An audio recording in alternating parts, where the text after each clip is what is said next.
Japanese homes fascinate many Americans for a simple reason.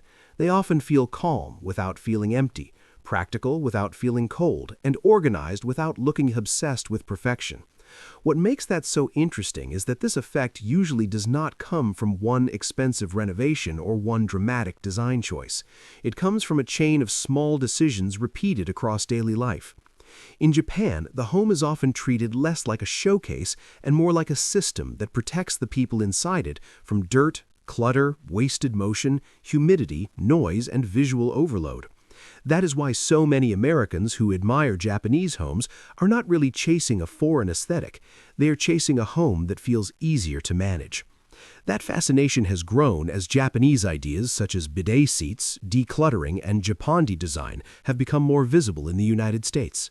That logic also makes sense when you consider the physical reality behind Japanese housing. According to the Statistical Handbook of Japan, the average floor space per dwelling in Japan in 2023 was 90.9 square meters, and the country still lives with a far denser urban reality than the United States.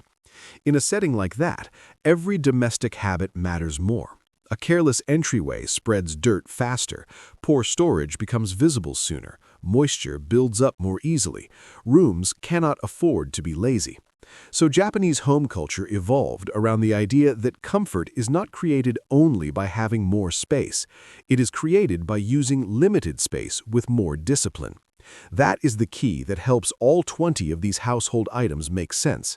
They are not random cultural quirks, they are solutions to recurring domestic pressure. The first 5 items all sit at the threshold between outside life and inside life, because Japanese homes usually begin by controlling that border. The first item is the genkan, the lowered entrance area that marks a real transition from the street to the home. Nippon.com describes it as the boundary between the outside world and the inside of the house, and that is exactly why it matters. It is not only a place to remove shoes, it is a signal that the home runs by different rules.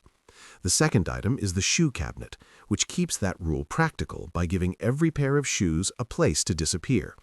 The third item is house slippers, which protect the floor and also help the body feel that it has entered a cleaner zone.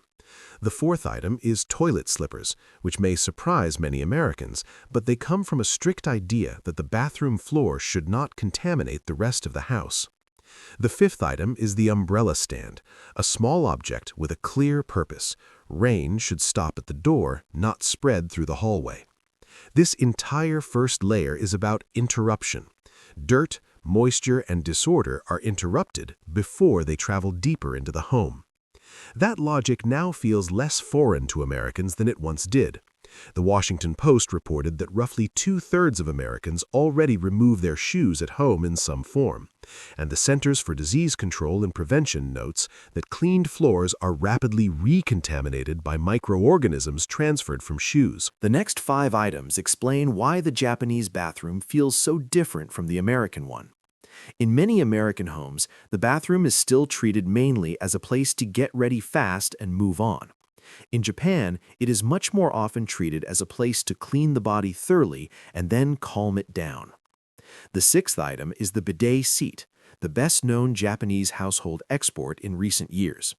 Associated Press reported in January of 2026 that bidets, once seen as odd in American homes, are becoming increasingly common as more people look for a more hygienic and more sustainable routine. But the bidet seat makes even more sense in Japan because it belongs to a full bathing culture. The 7th item is the bath stool, which allows people to sit and wash carefully instead of treating bathing like a standing rush. The 8th item is the hand shower, which helps rinse the body thoroughly before entering the tub. The 9th item is the deep soaking tub, designed not only for cleaning, but for heat, rest, and muscle relief. The 10th item is the small towel, one of the most useful objects in Japanese daily life because it helps control water, dry hands, wipe surfaces, and keep the room from feeling messy. These 5 items work together to transform the bathroom from a rushed utility room into a space of controlled hygiene and physical recovery. After the bathroom comes another major challenge in Japanese homes: the climate itself. Humidity can quietly damage comfort long before a home looks visibly dirty, which is why the next 4 items focus on air and moisture. The 11th item is the dehumidifier. In a humid environment, it is not a luxury machine, but a way to protect bedding, clothing, walls, and storage from that heavy, stale feeling that builds up over time. The 12th item is the air purifier, which fits the same home logic. If the house should feel fresh, then air quality has to be managed, not assumed. The 13th item is the indoor drying rack. In many American homes, laundry is hidden away in a dedicated room or pushed outdoors into a yard. In Japan, where space and weather often demand more flexibility, an indoor drying rack turns laundry into a quiet, controlled task that does not depend on having a large property.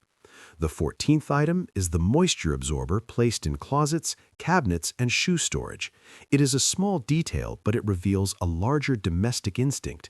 Japanese homes try to prevent discomfort before discomfort becomes visible. Instead of reacting after mold, odor, or dampness take over, they build small defenses into the house itself.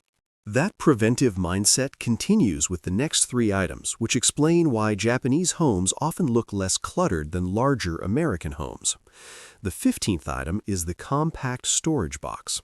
In Japan, storage is often broken into smaller, more intentional units so that objects are categorized early, not piled up until somebody finally panics and cleans.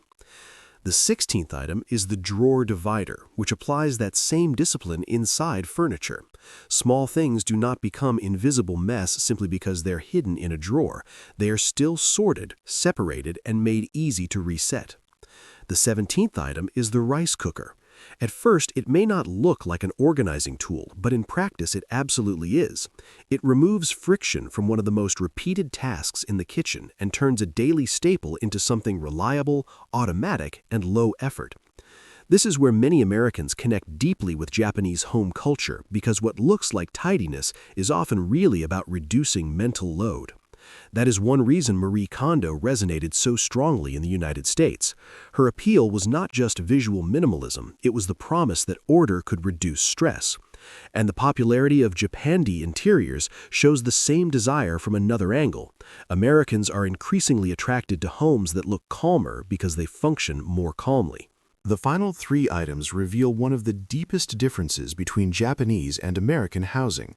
American homes often solve domestic needs by adding more permanent space, a dedicated bedroom, a separate media room, a formal dining room, a bigger living room. Japanese homes, especially traditional ones and many modern compact ones, often solve those same needs by making the same room do more across the day. The 18th item is the futon, which can be laid out at night and folded away in the morning, giving one room 2 distinct lives. The 19th item is the tatami area, a traditional Japanese-style room or section of flooring that changes how people use the floor itself. Japan Guide notes that tatami rooms remain a defining part of Japanese interiors, and the way they are used encourages sitting, resting, gathering, and sleeping in a more flexible way than a heavily furnished Western room.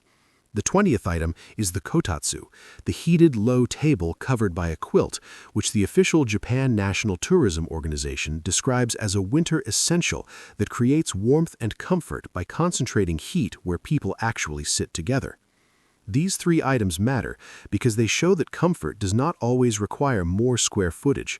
Sometimes it comes from making one space adaptable, seasonal, and socially focused. When you line all 20 items up, a very clear domestic philosophy appears. The genkan, shoe cabinet, house slippers, toilet slippers, and umbrella stand protect the border of the home. The bidet seat, bath stool, hand shower, deep soaking tub, and small towel turn hygiene into a smoother ritual. The dehumidifier, air purifier, indoor drying rack, and moisture absorber protect the atmosphere of the house itself. The compact storage box, drawer divider, and rice cooker reduce visual and mental clutter. And the futon, tatami area, and kotatsu make space more flexible and more human.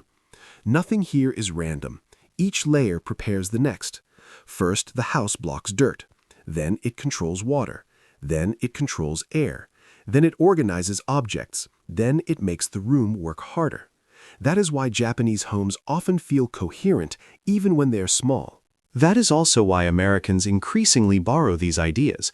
They are not really importing a fantasy of Japan, they are importing relief. A bidet seat reduces irritation. A shoe-free entrance reduces grime. Compact storage reduces visual stress. A rice cooker saves attention. A drying rack adds flexibility. A kotatsu, or tatami-inspired space, changes how a room feels. Even when Americans do not adopt all 20 items, they are often responding to the same deeper lesson. A home can become calmer, not only by getting bigger or more expensive, but by becoming more intentional. Japanese homes are admired because they make daily life look lighter. And when you look closely, that effect is not mysterious at all.